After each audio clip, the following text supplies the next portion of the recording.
khona amazwi uJesu awakhulumayo. Ake sithi uJesu noShembe babezokwenza umsebenzi owodwa. Angithi khona lo lesisho njalo. Kube khona ukuthi uJesu waye eNazaretha. Nisho njalo. Nisho njalo.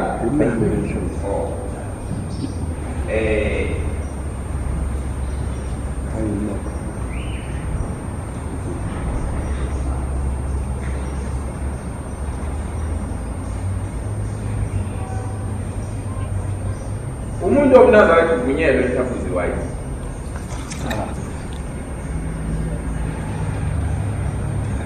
Manje Jesu waye eNazaretha kanjani?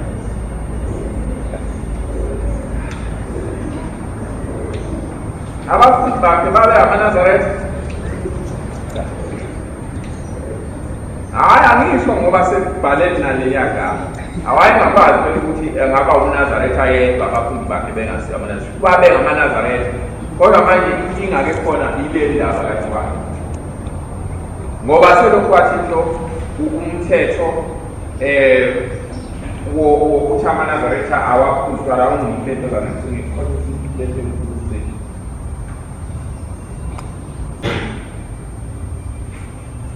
Awubheka incwadi ka-Amosi.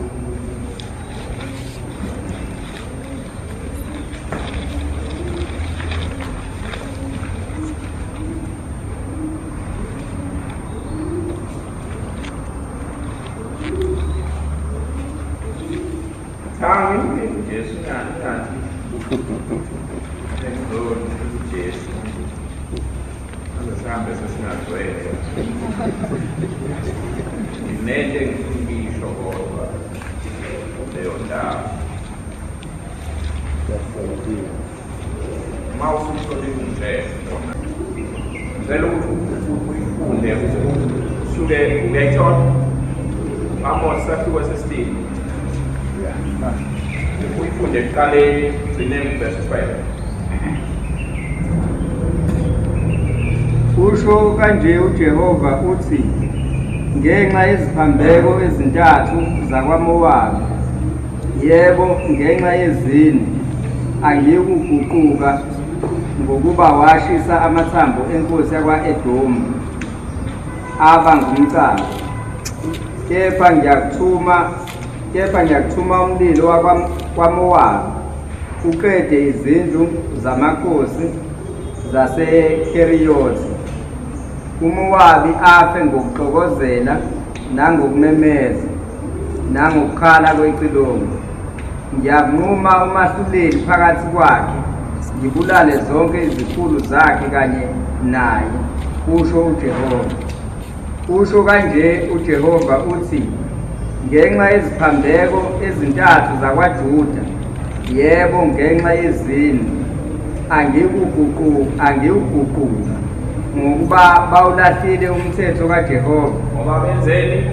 Ngoba bawulahlile umthetho kaJehova. Ngenxa yezono ezintathu.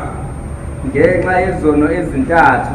Yebo. Yebo ngenxa yezini. Zakwabani? ZakwaJuda. ZakwaJuda.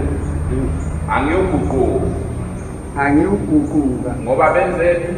Bawulahlile umthetho kaJehova. Ubeka abagcinanga izimiso zakhe namanga abo abadukisile abawalandelayo nawoyise. Kepha ngiyakuthuma umlilo kwaJuda uqede izindlu zamakhosi zaseJerusalema. Usho kanje uJehova uthi, ngenxa yeziphambeko ezintathu zakwa-Israyeli, yebo ngenxa yezini, angiyuguquka ngokuba bathengisile olungileyo ngesiliva nompofu ngamabhanqa ezicathulo. Osho ukuthi bese bedayisa abantu ukuze bethole imali. Kuyakwenzeka-ke nami lelizwe lakhe kodwa qhubeka.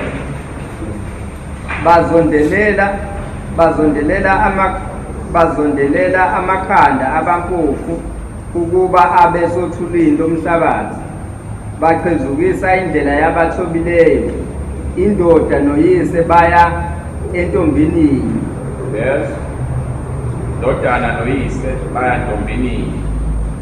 Basho njalo. Baba.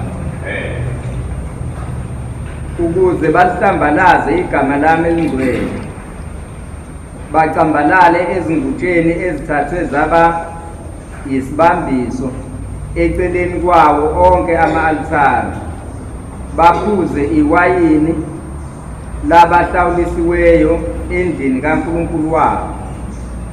Nokho mina ngachitha ama-Amori ebusweni babo,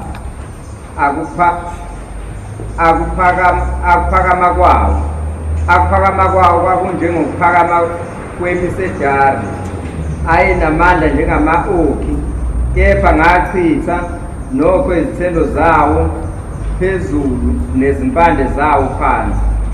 Futhi mina nganikhuphula ezweni laseGibhithe, nganihambisa iminyaka engama-45 ukuba nidle ifa lezo lama-Amoni. Ngavusa kumadodana enu abaprofethi nasezinsizweni zenu amaNaziri. Akunjalo. Avusa nobani? Ngavusa amadodana enu.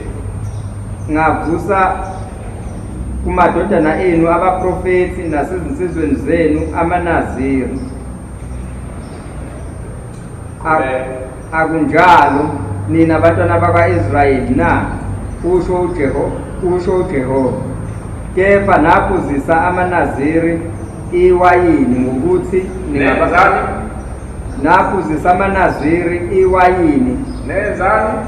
Naphuzisa amanaziri iwayini ngokuthi ningabaprofethi. Analapho. Naida ivela ekumadini ka-Amosi. Amacala lawa abekwa abakwa-Israyeli nabakwaJuda. Uthi nganenzelani mina Nkulunkulu kodwa nina nenzeni. Zathi umthetho wami ney'miso zami. Ngandisela abaprofethi phakathi kwenu, ngandisela abanaziri phakathi kwamadodana enu. Kodwa nina niwenzeni maphusa iwayini, maphusa utshwala, ngoba umthetho unaziri awuvumi ukuthi umuntu aphuze utshwala. Nansi into ebengibuzela uma ngithi uJesu noShembe babehamba ngendlela eyodwa yini. Nithini-ke nina? Nithi cha. Njalo. Ake ngithi mina babehamba ngendlela eyodwa.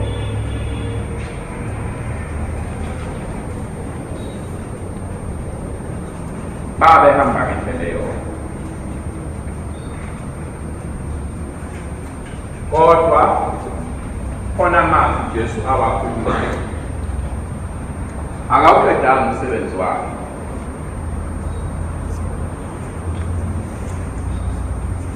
Akawuqedanga umsebenzi wakhe.